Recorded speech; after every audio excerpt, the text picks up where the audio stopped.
Boa noite. Hoje é dia 15/7/2021 e nós estamos começando mais uma escola da doutrina bíblica. Você que chegou por acaso pelo YouTube ou pelas nossas mídias sociais, você é bem-vindo, venha participar conosco. Nós temos um site chamado www.igrejadeinterlagos.com.br. Lá você vai conhecer as nossas mídias sociais e também os nossos horários. Você é bem-vindo a participar conosco. Nós somos uma igreja evangélica, amamos a Cristo e estudamos a palavra profundamente. Então, esse é o nosso objetivo. Por enquanto, nós somos somente uma igreja eletrônica, ou seja, só estamos na internet. Mas assim que a pandemia se esgotar, nós vamos voltar para os nossos cultos presenciais. Então, seja bem-vindo. Meu nome é Hélio Piovesan, sou pastor dessa igreja e hoje quem vai pregar é a irmã Eliette. Queria que você fechasse seus olhos um minutinho para que nós possamos fazer uma oração. Jesus querido, nós te agradecemos por este dia, Pai, e pedimos que o Senhor nos abençoe e nos livre de todo o mal. Pai, abençoa o pregador de hoje, a Eliette, Senhor, que o Senhor cuide da vida dela. E aqueles que estão nos ouvindo, quer seja por YouTube ou seja diretamente, Senhor, abençoa, livre-os do mal, Senhor. Queremos estudar a Tua palavra e entender melhor as Tuas coisas, Pai. Em nome de Jesus, amém. Muito bem. Sabe que tem um versículo na Bíblia muito interessante e está relacionado com o tema de hoje, que é não matarás. E tem um versículo na Bíblia que é muito legal e eu queria compartilhar com vocês em 2 minutinhos aqui. É o suficiente. Esse versículo está lá em Lucas. Eu vou mostrar para você aqui na tela. Só um segundinho. Aqui, ó. Em Lucas, capítulo 9. Deixa eu fechar isso aqui. Tem essa passagenzinha aqui.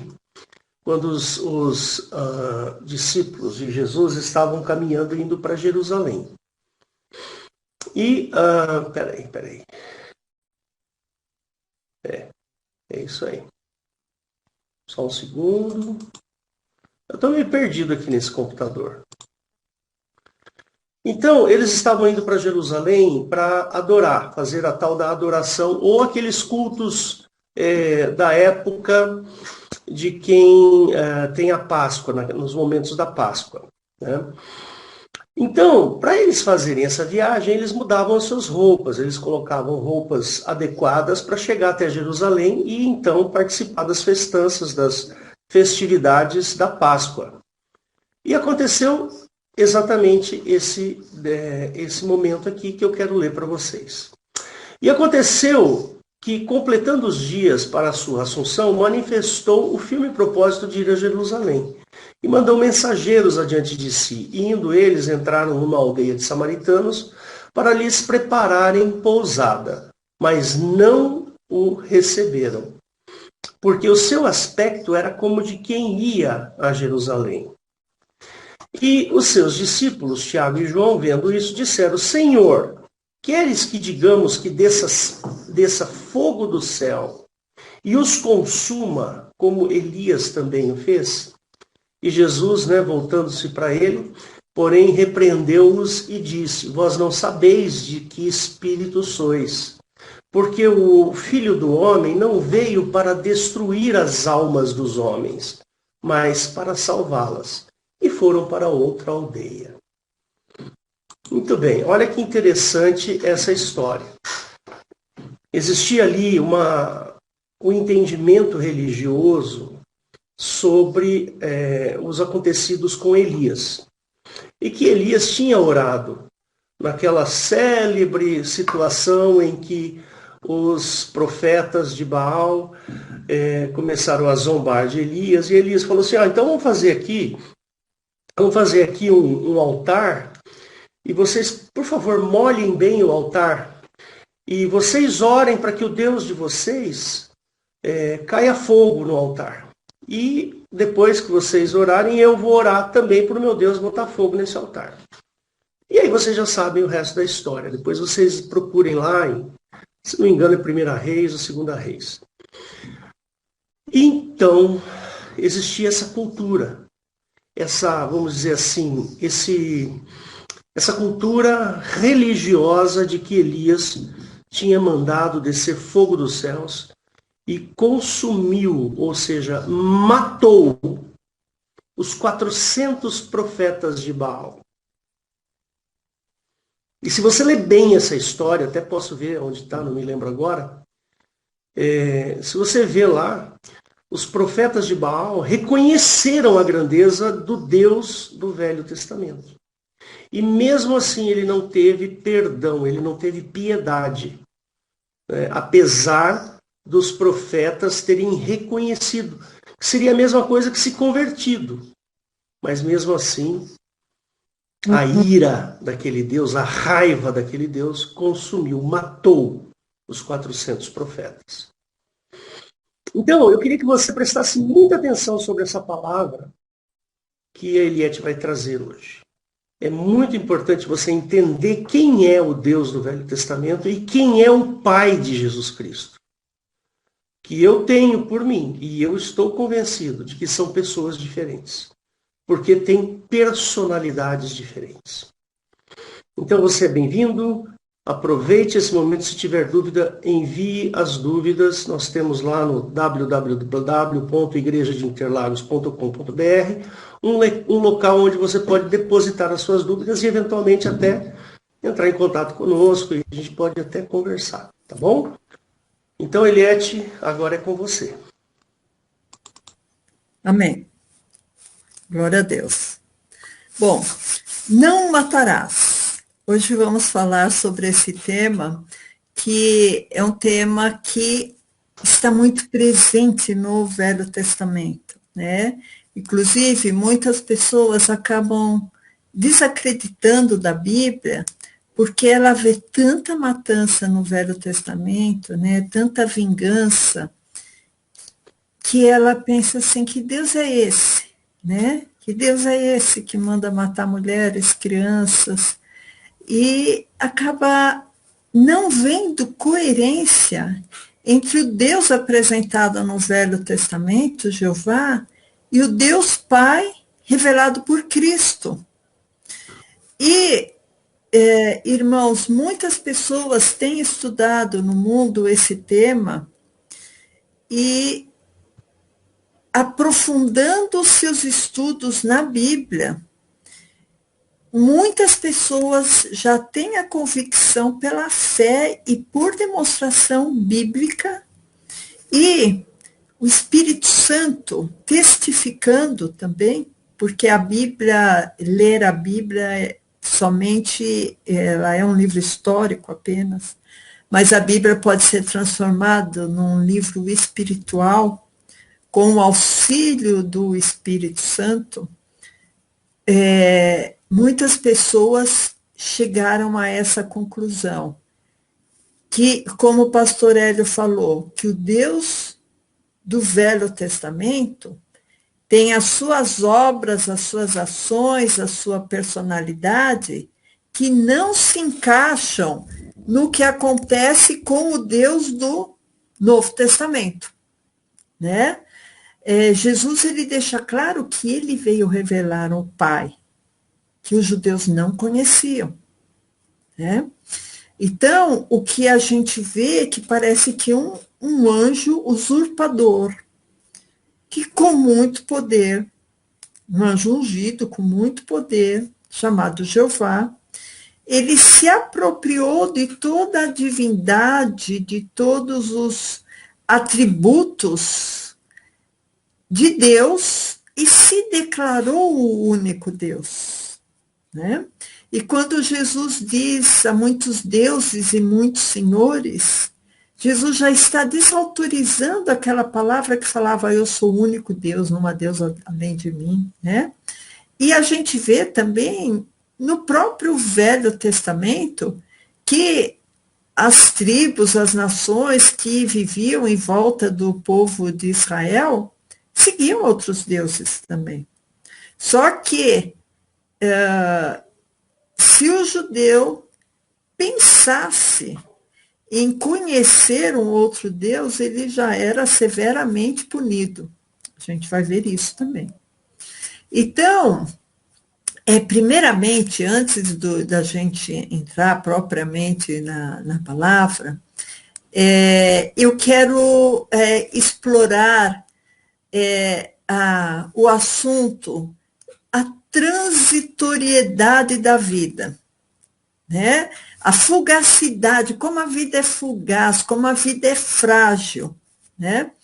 E essa fragilidade, nós sabemos que tem a ver, é inerente ao nosso corpo.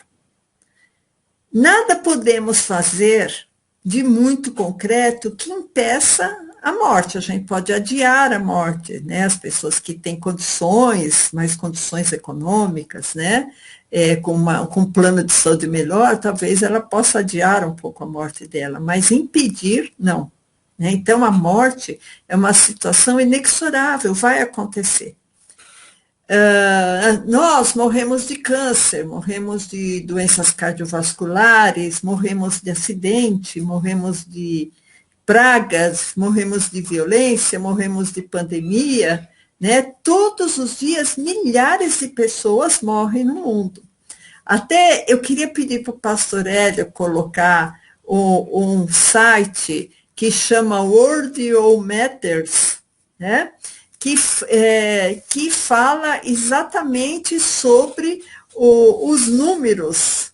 Por exemplo, população mundial, 7 bilhões e 800 milhões, quase 7 bilhões e 900, né?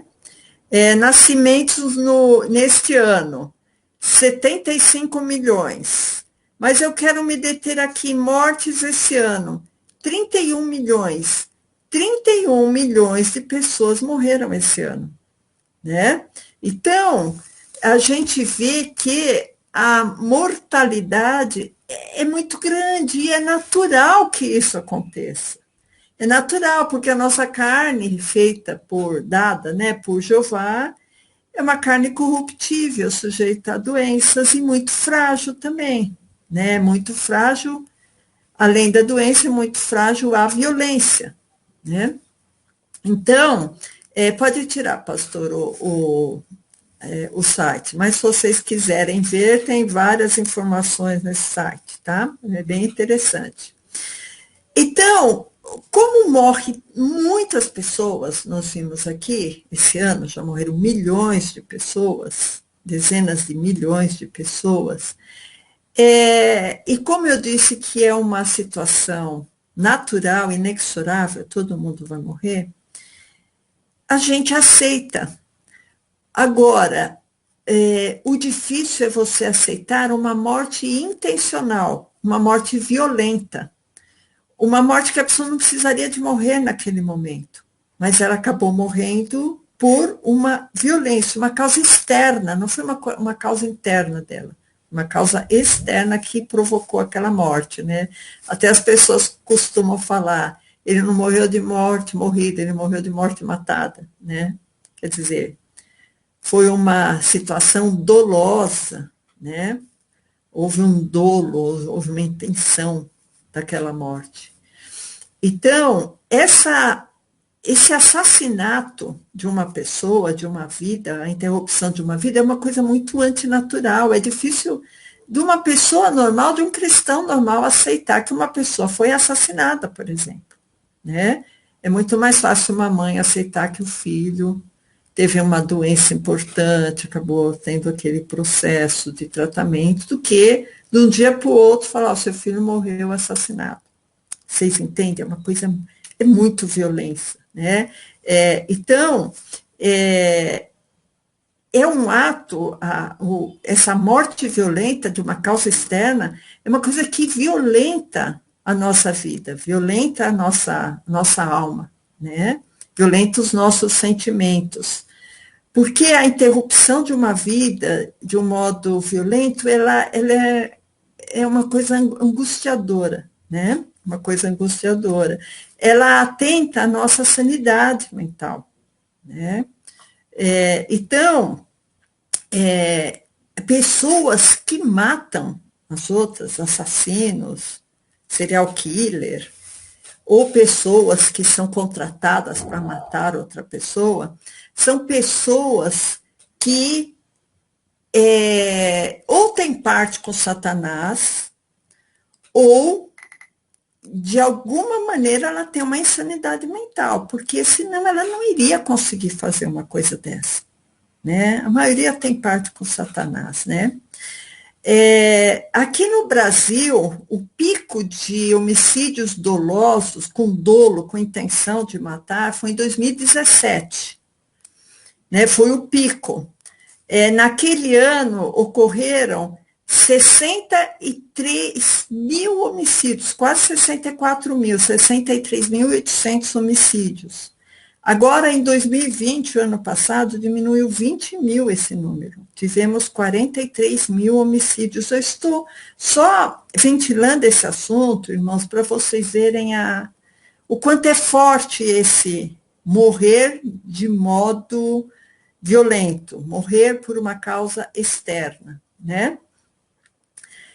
Em 2016, no mundo inteiro, foram assassinadas mais de milhões de pessoas, 560 mil pessoas, dá uma média de um assassinato a cada minuto, né? Isso não deve ter mudado muito em termos de mundo. Então, eu queria que o pastor abrisse em Tiago 4,14, que fala exatamente essa situação. Tiago 4,14.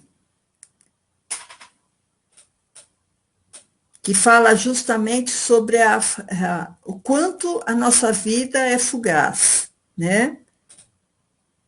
Tiago 4,14. Então, digo-vos que não sabeis o que acontecerá amanhã, nós não sabemos mesmo. Por quê? Que é a vossa vida? É um vapor que aparece por um pouco e depois desvanece, depois some. Nossa vida é um vapor, irmãos.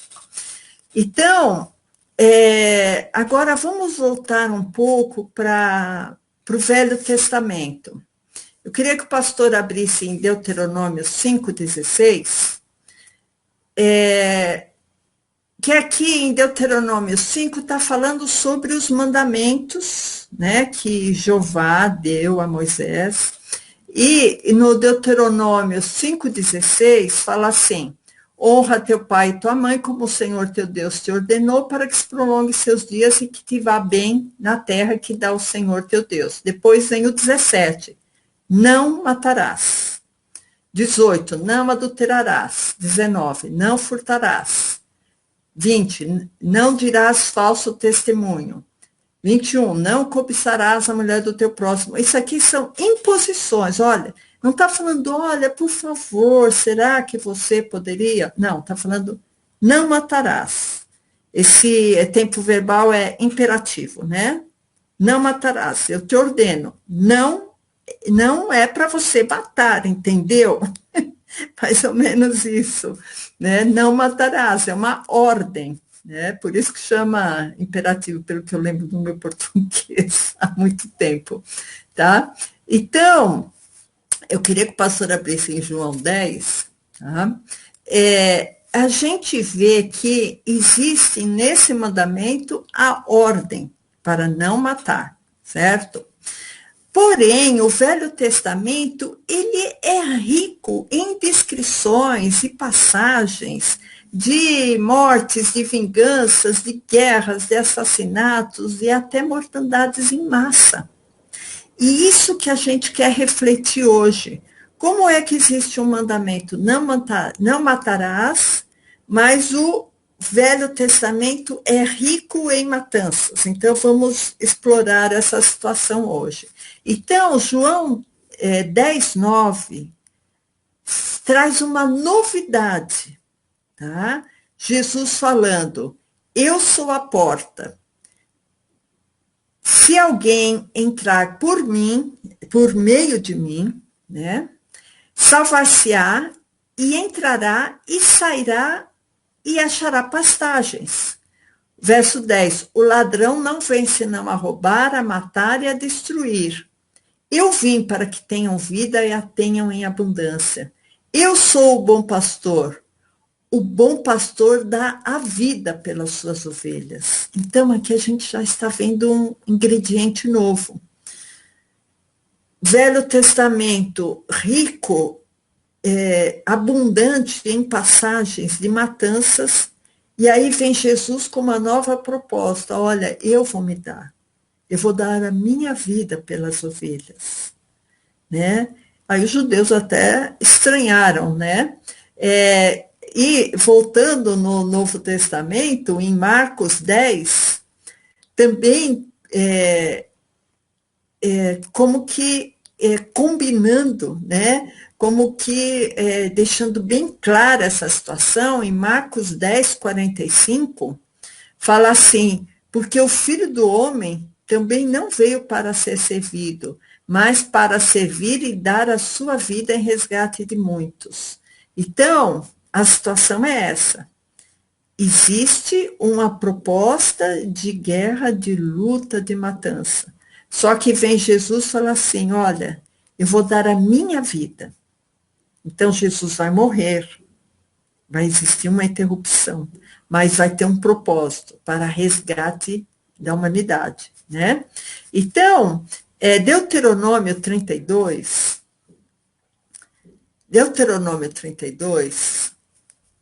39, é interessante porque aqui fala exatamente do que ocorria com a personalidade do Deus do Velho Testamento, né?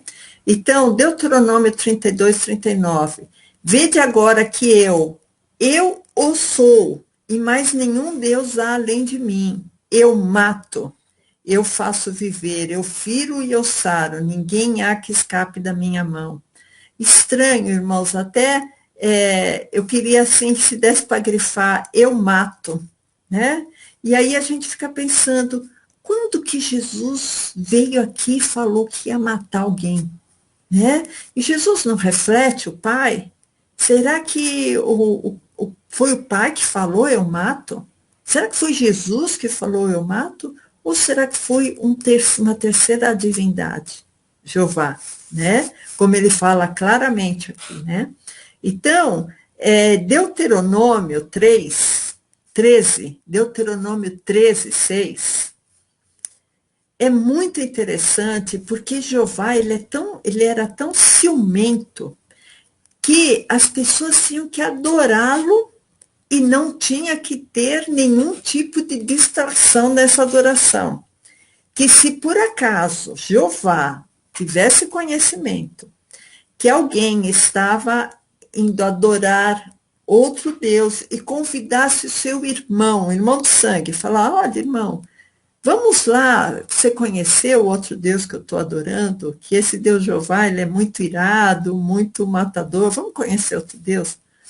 Isso era punido com a morte, irmãos. E quem tinha que matar era o próprio irmão da pessoa, tá? Isso, então, está em Deuteronômio 32, 39. Vede agora que eu o sou, e mais nenhum Deus há além de mim. Não, isso aqui eu já vi, irmãos, é Deuteronômio 13, 6, desculpa.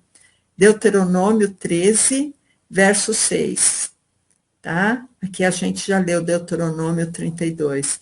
Deuteronômio 13, 6 diz assim, quando te incitar teu irmão, filho da tua mãe, ou teu filho, ou a tua filha, ou a mulher do teu seio, ou teu amigo, quer dizer que são pessoas muito próximas, né? Incitar, convidar, que é como a tua alma dizendo-te, em segredo, vamos e sirvamos a outros deuses que não conhecesses nem tu, nem os teus pais. Verso 7.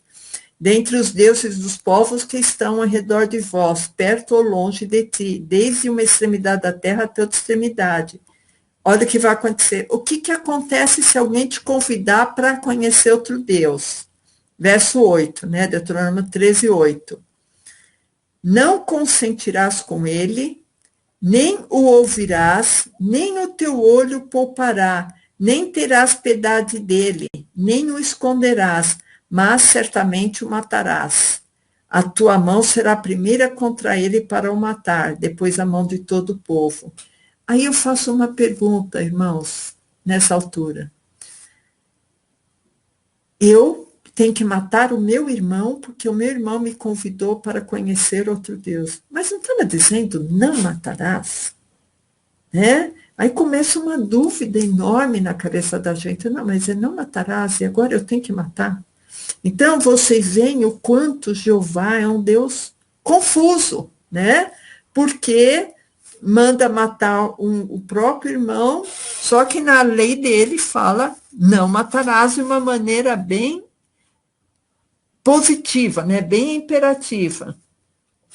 Então, irmãos, eu queria também que o pastor abrisse em Levítico 24:16, que aqui também Jeová fala, né, que se alguém blasfemar, vai ter que morrer.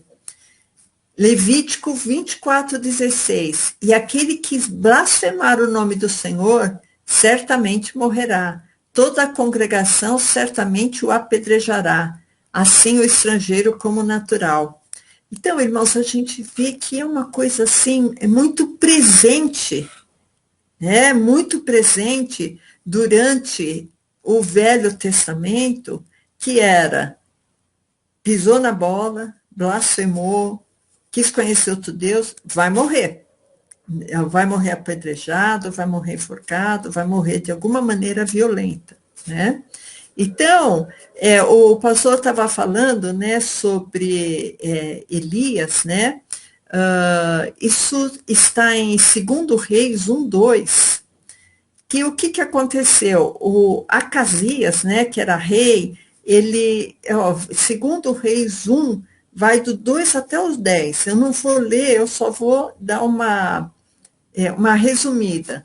Acasias, ele caiu de um muro, né, caiu de uma janela, e ele ficou doente. E aí, o que ele mandou os seus profetas consultarem com um Deus estranho, né? Aí, Elias viu isso, e Elias falou, por acaso não tem Deus aqui em Israel que você tem que consultar um Deus estranho?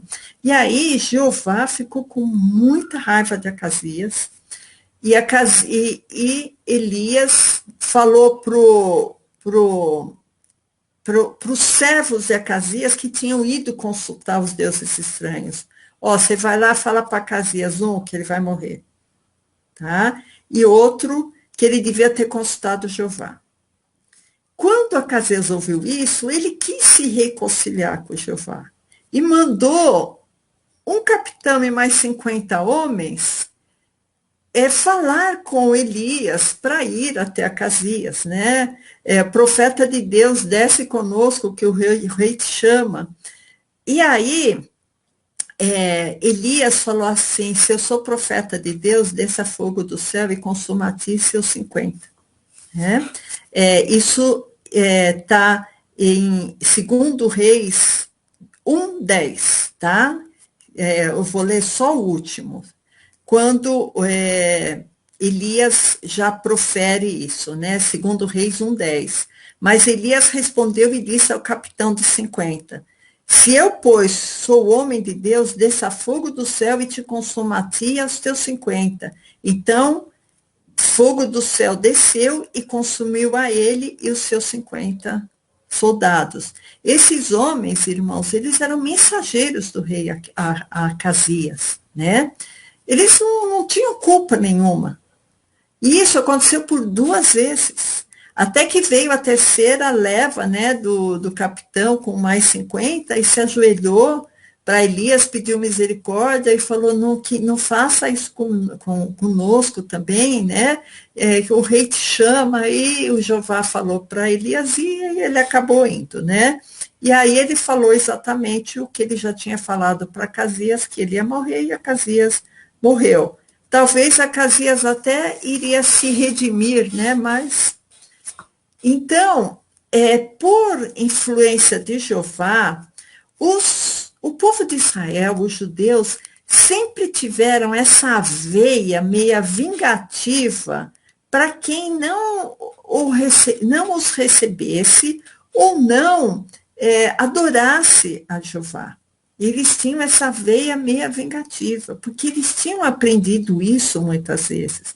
Porque o Jeová já tinha ensinado, olha, quem blasfemasse vai morrer, quem convidar o seu irmão para ir sacrificar outros deuses tem que morrer, apedrejado, o próprio irmão tem que matar. Então, era uma violência muito grande. Por isso que em Lucas 9,51, quando o pastor leu no começo, né, que João e Tiago, a gente fica pensando, esse João que está se referindo aqui em Lucas 9,51, irmãos, não é o João Batista, é o João apóstolo do amor. Então, vocês verem o quanto estava arraigado aquele sentimento de vingança neles, porque o próprio apóstolo do amor falou para Jesus, né? Vós quereis que nós mandemos vir fogo do céu para os consumirem, assim como fez Elias? Aí o que Jesus respondeu, né? Está em Lucas 9,55. Lucas 9,55, que fala assim, voltando-se, porém, Jesus, né? Repreendeu-os e disse, vós não sabeis de que espírito sois, porque o Filho do Homem não veio destruir almas, mas veio salvá-las. Então, irmãos, Jesus veio dar a vida, Jesus veio dar a vida mudante, Jesus veio dar a vida eterna. Como é que ele ia mandar vir fogo no céu? Porque aquele pessoal não queria recebê-los. Né? Então, vocês veem o quanto que os discípulos tiveram que aprender. Né?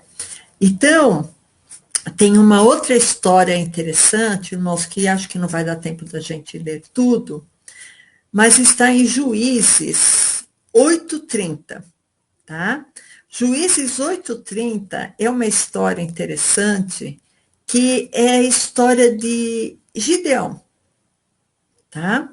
A história de Gideão, né, que foi um juiz, e Gideão 8:30 fala que ele tinha muitas mulheres, né? E ele teve uma concubina que deu à luz a um filho chamado Abimeleque. Né? Abimeleque, essa concubina de Siquém. Agora vamos para Juízes 9.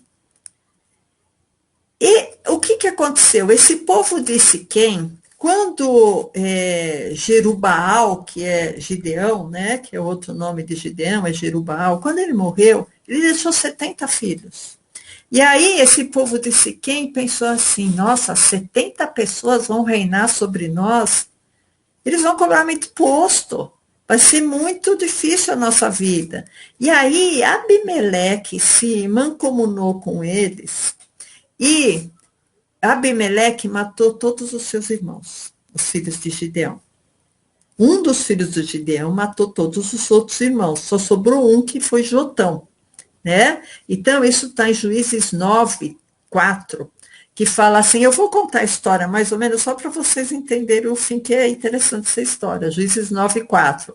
E deram-lhe 70 peças de prata da casa de Baal-Berique, e com elas alugou a Abimeleque uns homens ociosos e levianos que o seguiram, e veio à casa do seu pai, a Ofra, e matou seus irmãos, os filhos de Jerubaal. 70 homens sobre uma pedra, porém Jotão, filho menor, ficou, porque tinha se escondido. Então, Abimeleque matou todos os seus irmãos, e ele começou, em Juízes 9:22, fala que ele começou a reinar, né? Ele reinou 3 anos sobre aquela cidade.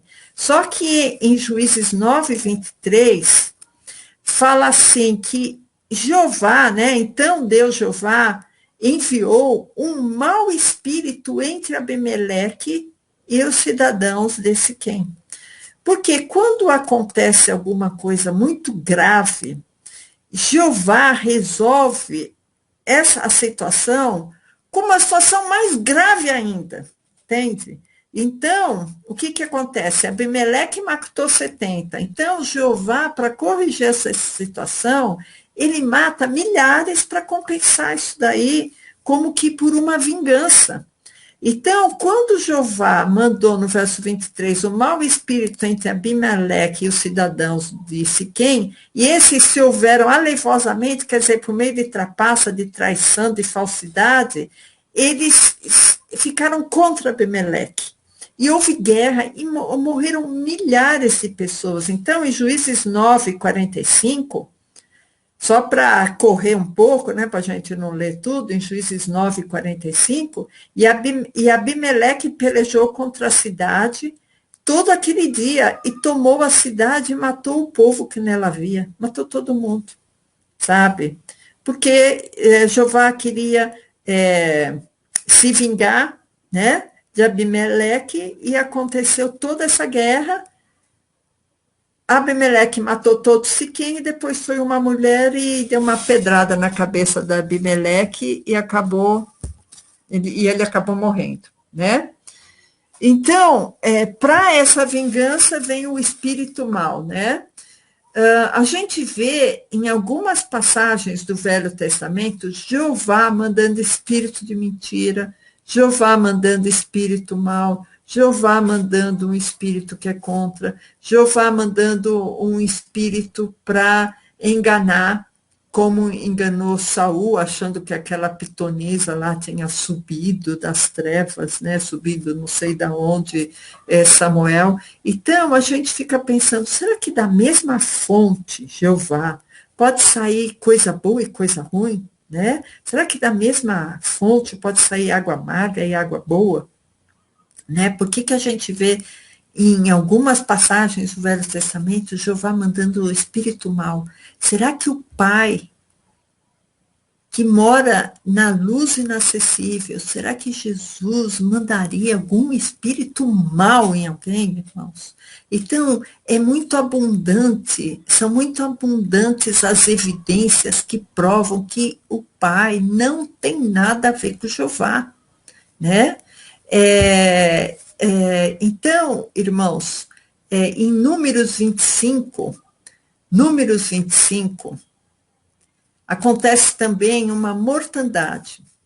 Aqui em Números 25, Jeová manda Moisés matar muitos homens enforcados, porque eles estavam reverenciando os deuses das mulheres moabitas.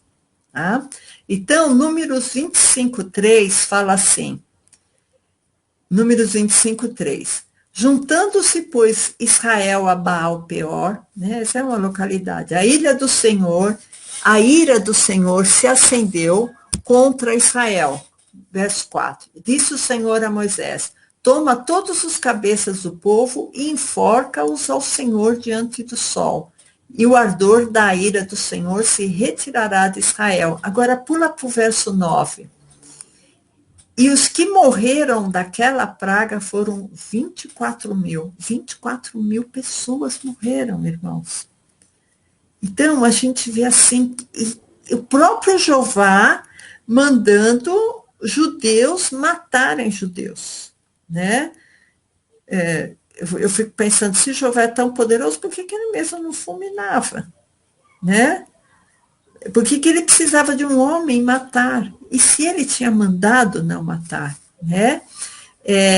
Isso aí também é interessante quando, isso aqui eu não vou ler, eu só vou contar a história, tá? Em 1 Samuel 15:2, irmãos, quando Jeová, através de Samuel, que ungiu o primeiro rei de Israel, Saul, ele manda Saul matar Agag e todo o seu povo de Amaleque, né?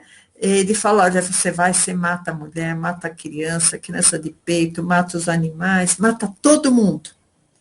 Os homens, mulheres, mata todo mundo. Né? E Saul foi e matou. Saul poupou Agag, que era o rei, e poupou alguns animais, vacas, cordeiros, que ele queria, na maior das boas intenções, sacrificar a Jeová, fazer um sacrifício a Jeová, porque Jeová se agrada com o sacrifício de animais. Né? Daí a gente vai falar algum dia só sobre sacrifícios. Mas o pai diz que o sangue de bode e de touros nunca alegraram o Pai. Então, também vocês veem que, como eles têm personalidades opostas, né? Como é que tem gente que pensa que Jeová é o Pai, né?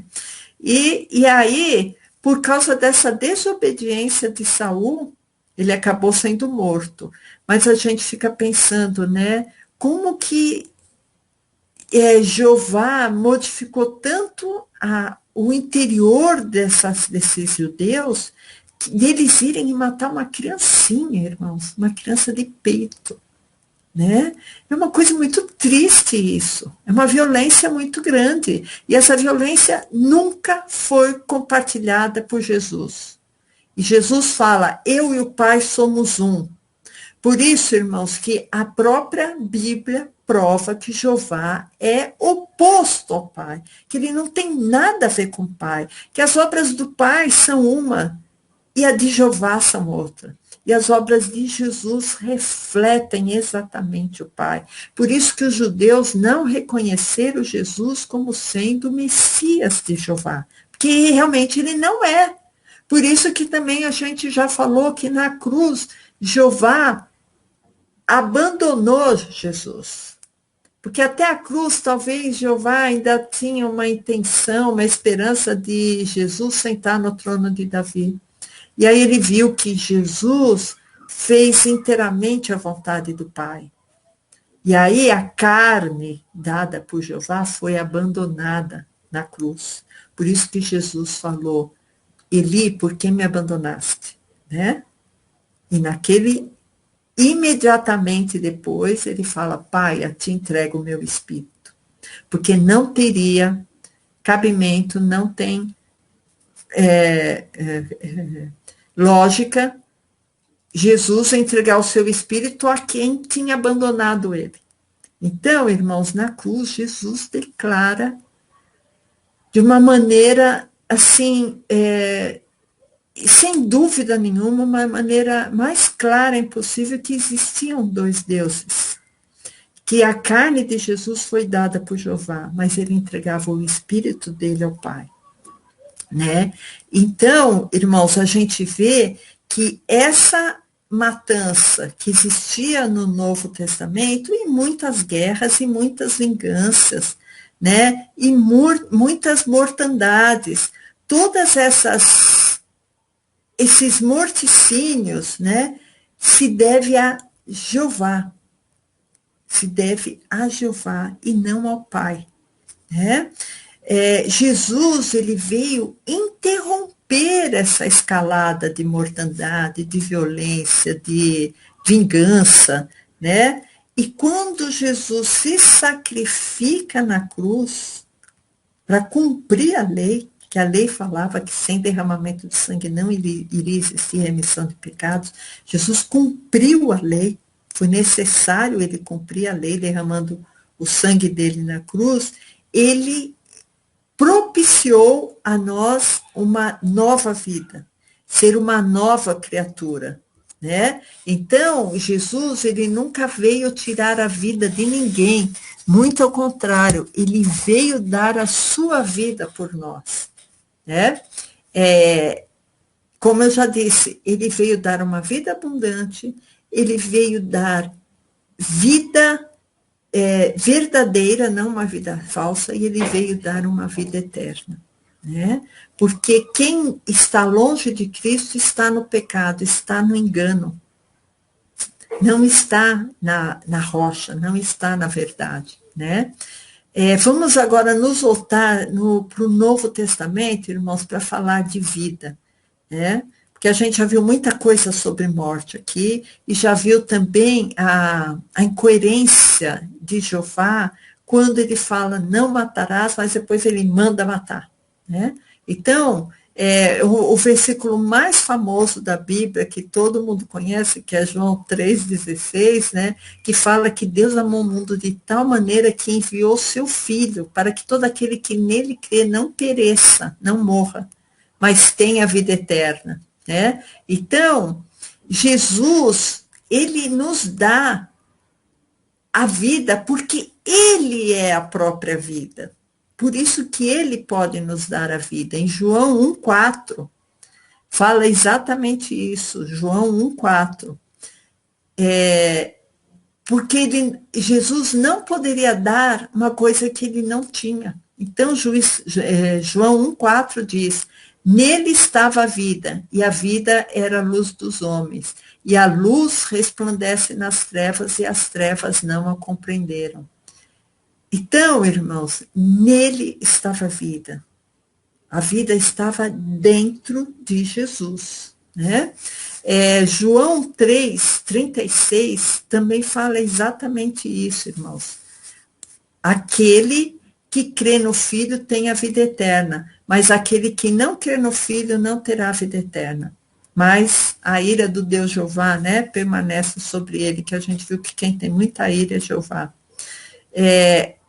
Aquele que crê no Filho tem a vida eterna. Então, irmãos, a gente vê, por exemplo, atualmente, tantas pessoas enganando a população, enganando o povo, né? Ganhando dinheiro, ganhando poder. Muitas coisas a gente ouve falar sobre política internacional, sobre política nacional, sobre o grande reset, sobre nova ordem mundial, né? Coisas que já estão existindo. Esse, irmãos, é o princípio das dores, é o princípio da tribulação. E esses metacapitalistas que se creem quase que imortais, né? A gente pensa assim, eles vão morrer. Eles vão morrer. E vão morrer, se não tiverem Jesus, vão morrer e vai ser uma morte eterna. Porque a única maneira da pessoa ter vida eterna e não passar pela morte eterna é através de Cristo. Cristo é a única porta, Cristo é o único caminho. Aí, irmãos, não vai adiantar ter dinheiro, não vai adiantar ter prata, ter ouro, que tudo isso vai virar pó, né? Então, irmãos, João 6, a gente está bastante em João, né? Que João é um livro maravilhoso. João 6,32 fala também exatamente isso, que Jesus é o nosso alimento espiritual, né? Quando a gente comemora a ceia, a gente comemora o pão vivo que desceu do céu, que nos dá vida. Então, João 6,32 fala assim, disse-lhe, pois, Jesus, na verdade vos digo, Moisés não vos deu o pão do céu. Moisés deu o pão de Jeová. Ele não deu o pão que veio do Pai. Mas o meu Pai vos dá o verdadeiro pão do céu, que é o próprio Cristo, né? Porque o pão de Deus é aquele que desce do céu e dá vida ao mundo. O pão de Deus é Jesus Cristo.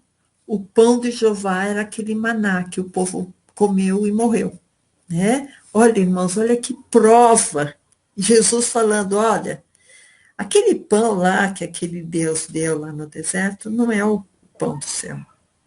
É um pão vil, é um pão que as pessoas comeram e morreram, porque todo mundo que saiu do Egito e passou pelo deserto, os únicos que entraram na terra prometida, Canaã, foi Josué e Calebe. Os outros todos morreram, comeram maná e morreram, né? Sem esperança nenhuma, né? Então, em Romanos 6,23, irmãos, fala que o salário do pecado é a morte. Não precisa abrir, pastor. O salário do pecado é a morte, né? Então, se o salário do pecado é a morte, tem um contraponto. Mas o dom gratuito de Deus é a vida eterna através de Jesus Cristo.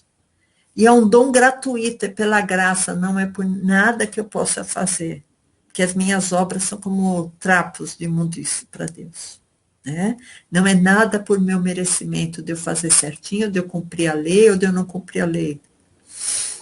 A graça e a misericórdia é através de Jesus Cristo que eu obtenho minha salvação.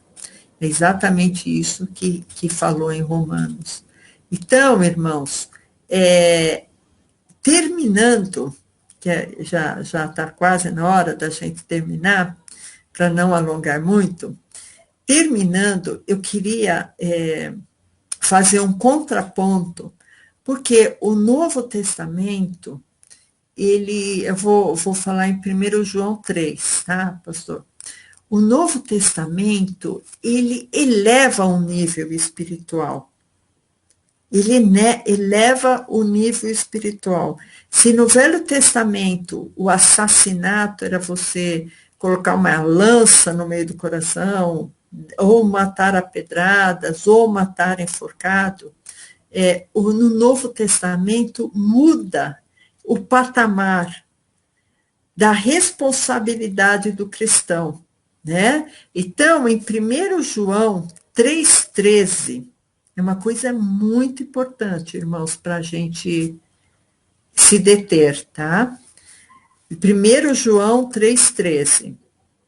Meus irmãos, não vos maravilheis se o mundo vos odeia, tá? Normal, o mundo vai vos odiar mesmo.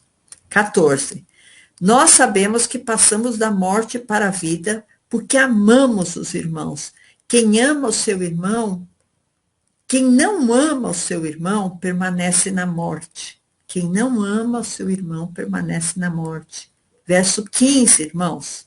Qualquer que odeia seu irmão é homicida. E vós sabeis que nenhum homicida tem a vida eterna permanecendo nele.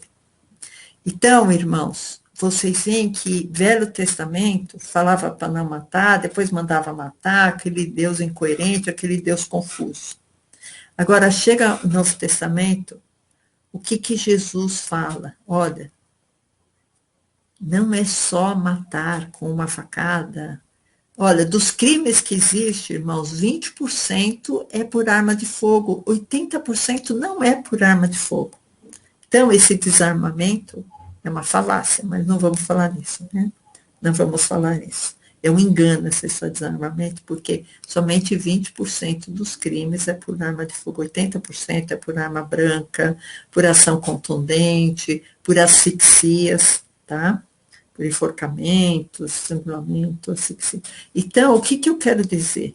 Que no Velho Testamento, matar era um ato brutal de cessação da vida física.